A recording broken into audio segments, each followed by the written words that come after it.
Hi, I'm very glad to welcome you to the Q&A for Codename Nagasaki, co-written by Marius Lunde and Fredrik Hana, and directed by Fredrik Hana. My name is Harsh Pundit. I'm one of the film programmers for the 45th Asian American International Film Festival. I want to thank our sponsors, Citibank, Lifewater, and Bookso. Today, we are joined by Marius, the co-writer and principal subject of the film, and also the lead actor. Thanks a lot for making the time to do this session, Marius. Thanks for having me. So I wanted to start off. This is a very unique narrative that crafts fictional angles to developments to the real life, and that structure really makes me wonder. Was it clear from the beginning that this is the structure you were going ahead with, or did it evolve over time? No, I think we started with this idea of doing sort of a continuation of what me and Fred had been doing for the past several years, making genre films, and somehow interweaving that with a more personal documentary story. Although, all the consequences of starting like those threads and trying to make them connect in different ways, those were not obvious to us from the beginning, because they evolved as my story progressed. So we had to improvise and sort of make them speak to each other as we went along. They weren't planned out in that sense. We shot like one segment, and then we progressed my journey a little bit, and then we shot some more, and then we went back and forth like that. So, I mean, the basic recipe was there, but we didn't know exactly how it would work out. That's interesting. So to follow up on that, did you come up with the fictional genre and fictional narrative related to the new development in your story? Did I myself do that? No, I think everything was a process with Fred. It was like a long conversation with Fred about film and what was going on, speaking about that in genre film terms, I suppose, and getting ideas together on how to what to do. And so it all evolved pretty organically and naturally from this mixing of talking about film and talking about what was going on in my journey. Yeah, although the detective character was pretty, that was an early idea. That fit with where I was at the beginning of the story, trying to put together some pieces and get some basic information, doing some investigating, basically. So that idea was pretty obvious. The other ones, I think, just came along as my journey progressed. Yeah. And that's great. I was also wondering, it must have taken a lot of times. Do you know how, like, do you remember how long it took for the whole project to come to this stage? From start to finish? Yeah. Oh, I mean, at least 3 or 4 years. Yeah. Yeah. I mean, the documentary part of it, I suppose, from the moment where I called the embassy, something like that, one of the early steps until the first meeting. I'd say it was about like 1.5 years, something like that. So not that long for that part of the journey. But then there's the rest of the filmmaking, the editing, music, all that stuff. And we also returned. We made a second trip to the audio recording. Yeah, so that was 1 year after that. So yeah. So it must have taken quite an effort to raise funding and keep the just the logistics of filmmaking. You don't usually, a lot of times, whenever there are films being made, they plan everything in advance. They shoot for like a month, and then they jump into the post production. There is very clear stages. And in Mm. this case, you must have fought the logistical challenges a lot. And I was wondering if those challenges affect your narrative or your style at any point during the making of the film. That's during the shooting part or during the post production part. Mm. Well, it does affect it, but I suppose me and Fred are. I mean, we work so closely together, and we have been doing that for so many years that we've sort of gotten used to that kind of broken rhythm that goes along with not having the budget to do everything in one like big chunk. And also, we can't pay the crew to be there with us every day, so a lot of it is just me and Fred. Like a large part of the film is just two guys doing stuff. That makes it more flexible, I guess, and we can sort of shoot what we need, pick up shots, whatever along the way. But yeah, there's a problem. But there was also this issue with the journey itself. It had to take that long because yeah, I needed some time to learn the language and yeah, well, there's lots of those things, waiting for replies from government agencies and stuff like that.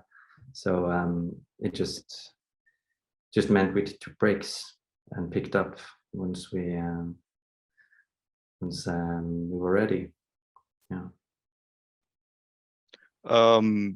And Fredrik and you have been friends for such a long time, and I believe cinephilia was the main connection for strengthening of this bond. So that makes me wonder, what kind of films have you guys made before? And even with cinephilia, and even talking about different genre films, this is a very unique film because it mashes up all the different genres. And was there always this idea about turning one of your personal stories into this huge spectacle, getting from all the different genres? No, I don't think it was. I mean, there are some things about the approach that's the same, and it's all coming from like a relationship to film and to genre film, and maybe film history in a sense. There is this. They are all sort of reflecting on our relationship with film. The films we've made. I think that's the thread, and it just feels very natural. These all these years, not only making film but talking about film, possible films. This whole language when one creates together about film or in film terms, it becomes a very easy way to communicate after a while, and that's where when it becomes natural. But I think it actually started as a little bit of a cynical joke, like if we ever need to make or if we ever need to just make a film and nobody bites on everything, then we've got this in our back pocket. We could use my story. But that was a cynical joke at that point. At some point in time, I think we just talked seriously about, okay, if we did this, how would we do it? Well, we would bring our story, and we would bring this sort of like reflexive way of making films that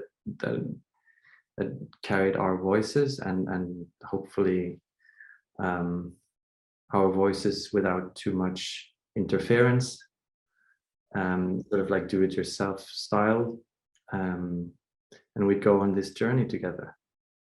And once you start framing it in like non-cynical ways, it sounds like kind of an exciting thing to do with your life, right? So I think that's when it turned, and it went from cynicism to to this sense of like adventure or something really worthwhile doing and doing together. That's really a special thing, I guess. I'm so glad you went on that journey together, you know. So moving on, you're also an art and production designer and a special effects artist, and I was curious about your process for all these little sub films, you know, within this film. Yeah, yeah, the process. I mean, it all starts from this idea that me and Fred talking about something. What if we did something like that to speak to this part? Or that's even putting it like a little bit too abstractly. I mean, we just start talking about what would be an interesting development for the film, and then we bring out some ideas. But we also have lots of experience doing this sort of like lo-fi do-it-yourself filmmaking in our area, and with very limited resources.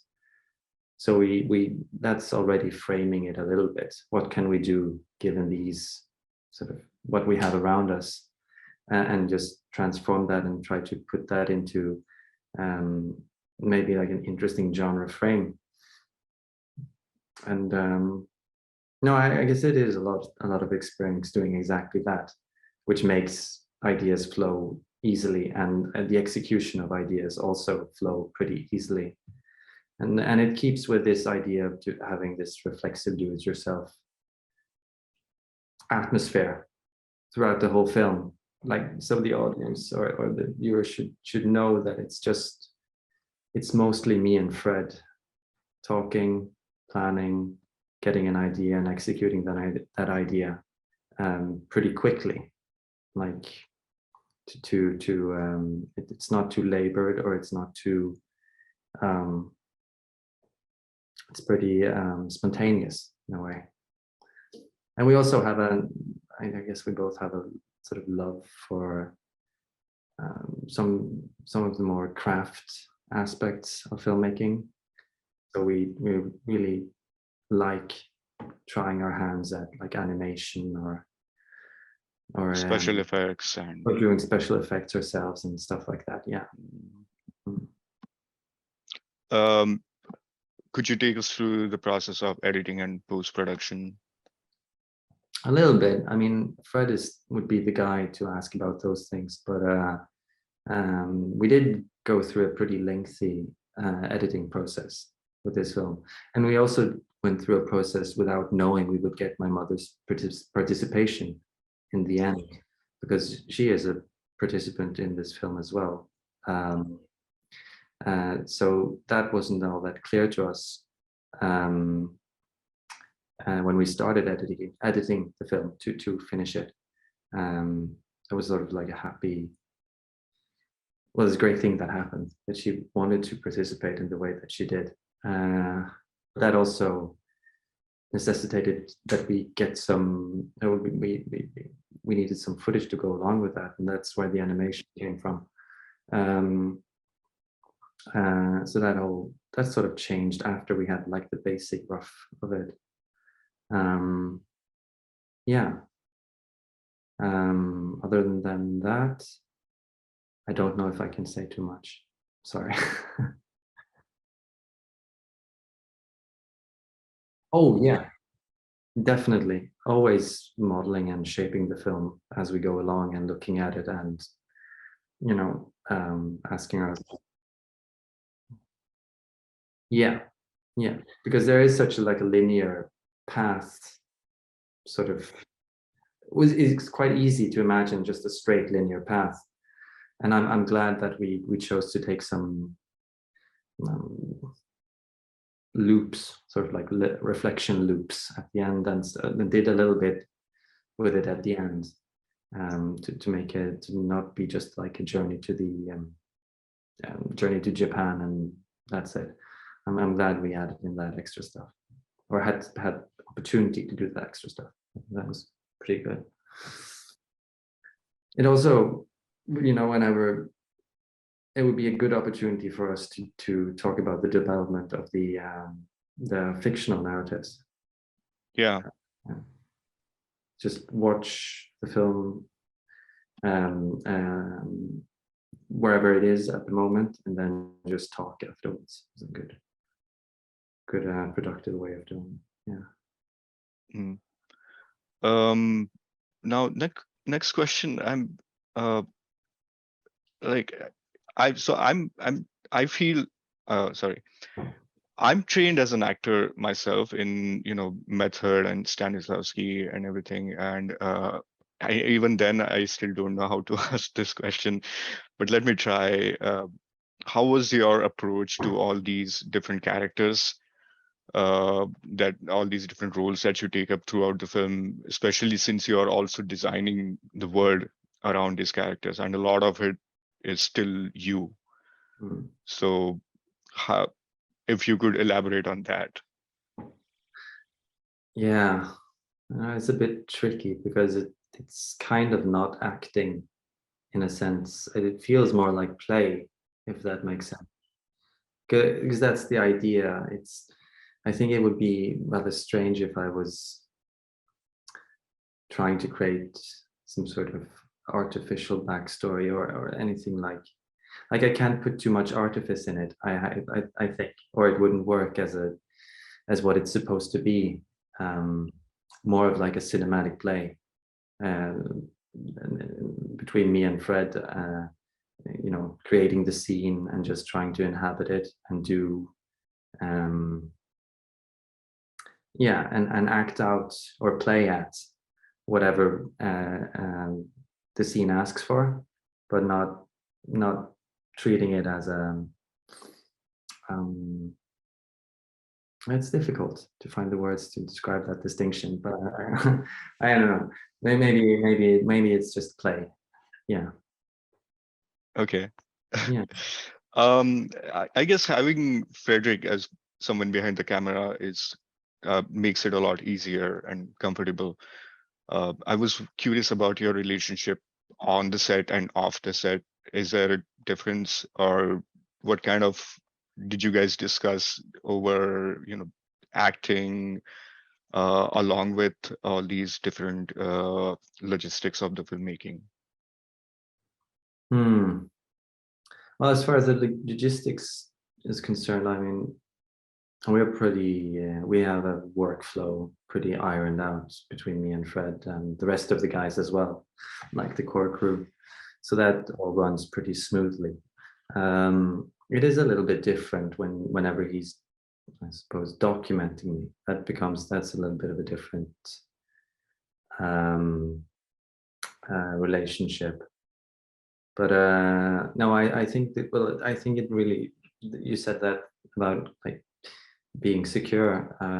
I think that was the key to it. I'm 100% secure in that Fred wouldn't misrepresent me or exploit anything. And then again, I'm pretty willing to be, I don't know, I wouldn't say exploited, but I am I am offering myself as the raw material in a sense. So I'm not guarded against that. But there is a basic security there, and there's a basic security also about having a sort of ownership, which we paid for by having a lesser budget, but having a sort of authorship of the film in a sense, and then I can trust Fred's integrity. That's and yeah, so that was that made me feel very secure. Yeah. Great. I think I only have one last question, and it's kind of a personal one. Have you shared the film with her mother, and what did she think of it? I did share the film with my mother, and she had to approve, of course, because and the parts where she participated in. Yeah, I shared with my mother, and she liked it, and she liked what we did with it. And no, I mean, it's been it was a great thing to have her involved in that side of the journey. Yeah, I think she really liked it. She liked being able to participate in a way we allowed for. So I hope, yeah, I think she liked it, or she said so at least. But yeah, no, I believe. Yeah, That's great to hear. I think that's a great way to end this conversation. Thank you so much, Marius, for joining us. Thank you so much for this amazing film. Please say our gratitude to Fredrik. And we really hope to host your next films too. Hopefully that comes into fruition soon. okay, well, thank you. It's been great. It's Yeah. really nice to hear from people who have seen your film. Get less of an opportunity of that these days, so it's really nice. Yeah. Yeah.